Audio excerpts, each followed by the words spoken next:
We are reading Bhagwat Geeta as it is by His Divine Grace A.C. Bhaktivedanta Swami Prabhupada, founder Acharya of International Society for Krishna Consciousness. We are on chapter 9, text 4. By me, in my unmanifested form, this entire universe is pervaded. All beings are in me, but I am not in them. Let's read the purport.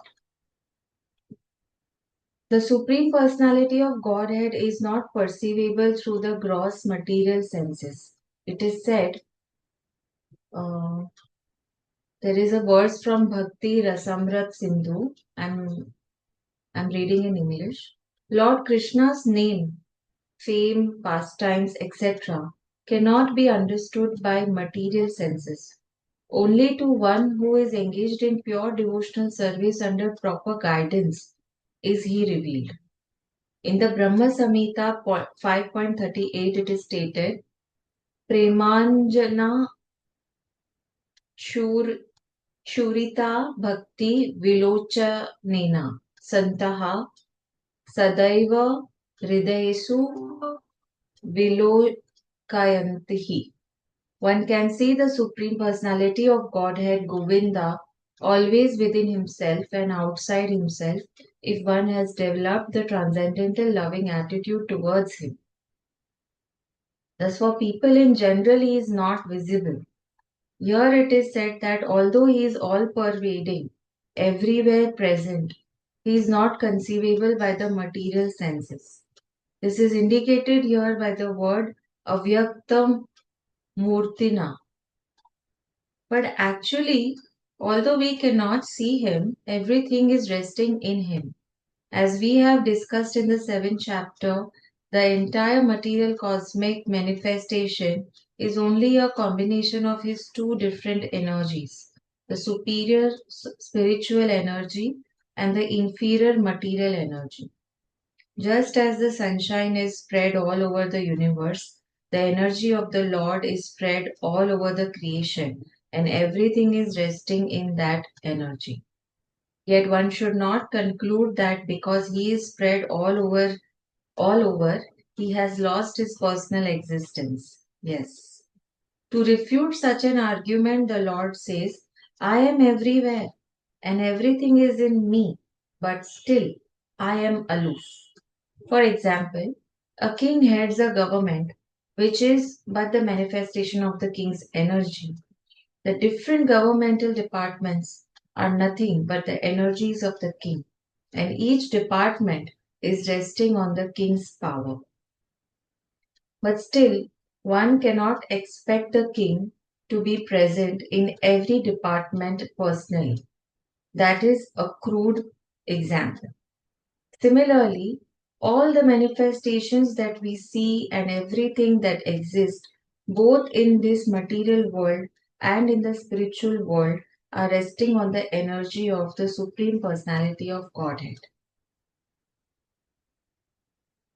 The creation takes place by the diffusion of his different energies and as stated in the Bhagwat Geeta, Vistabhyam idam kristanamaha.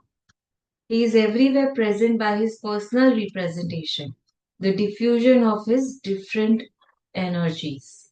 Wow. Let's go to text 5.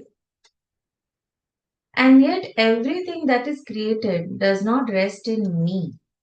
Behold my mystic opulence. Although I am the maintainer of all living entities and although I am everywhere, I am not a part of this cosmic manifestation.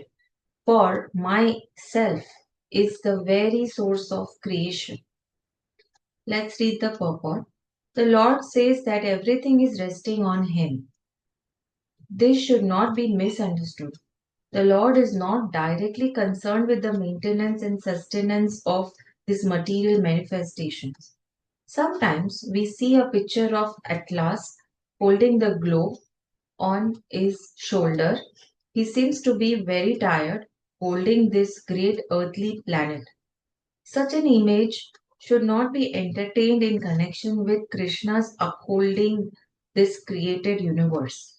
He says that although everything is resting on him, he is aloof. The planetary systems are floating in space, and this space is the energy of Supreme Lord. But he is different from space. He is differently situated.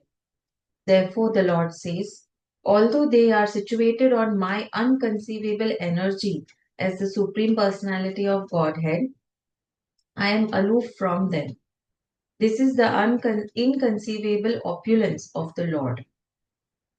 In the Nirukti Vedic dictionary, it is said, Yujyate Nena Durgateshu Karyeshu. Ha.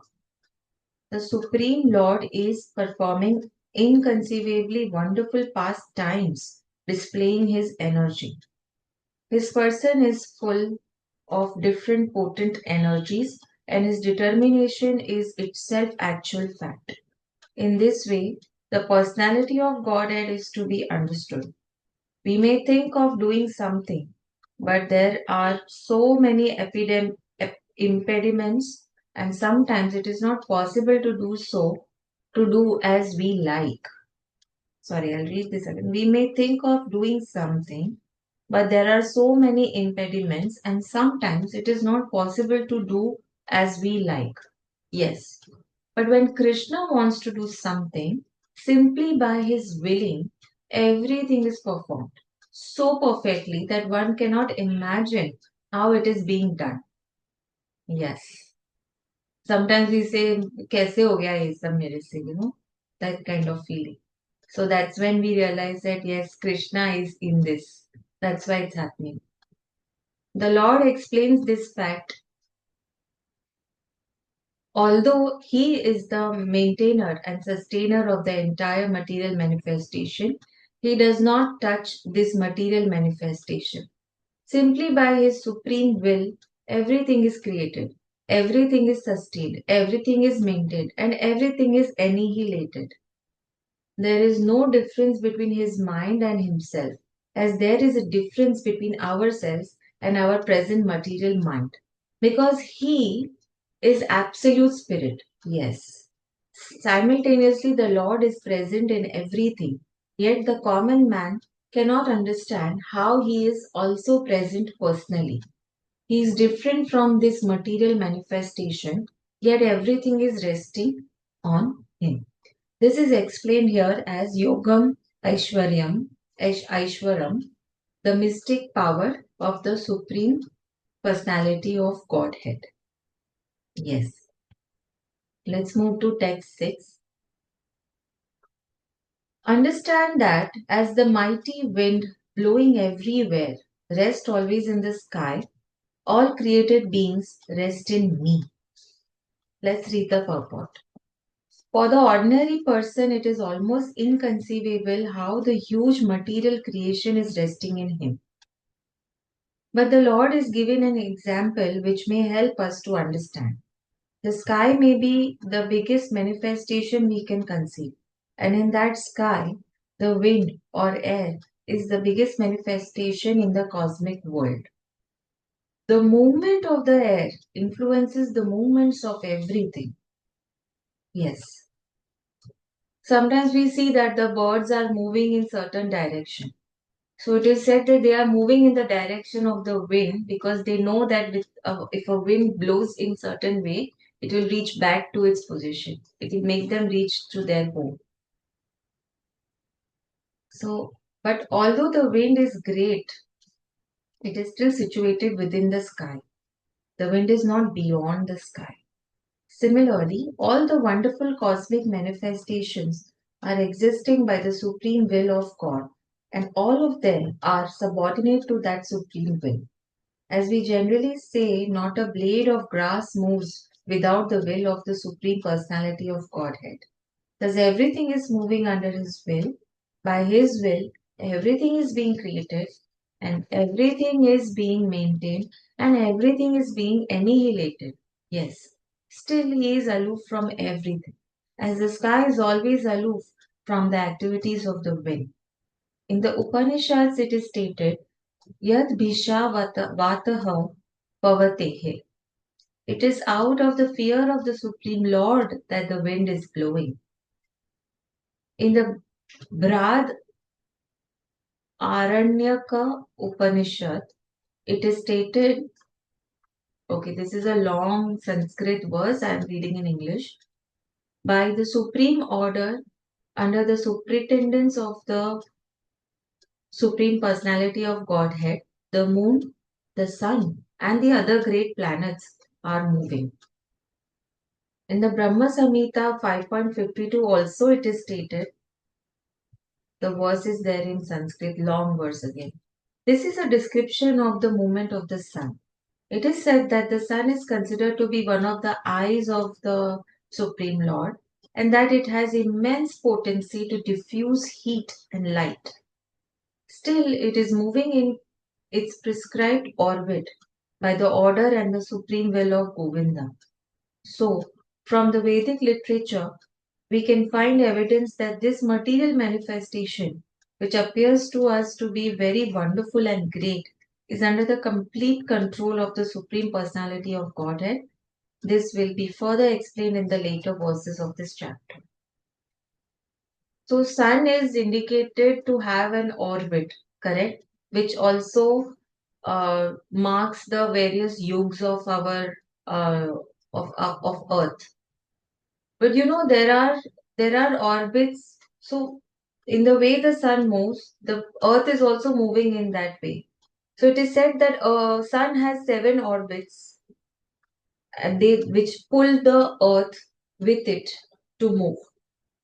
And these 7 orbits are actually named as Saptarishi, the 7 horses. And that's why we always keep 7 horses in our house in the direction from north to east, and then from east to, so from north to east, because that is the order of the sun. That is what I. Okay, let's go to text 7. O son of Kunti, at the end of the millennium, all material manifestations enter into my nature, and at the beginning of another millennium, by my potency, I create them. Oh.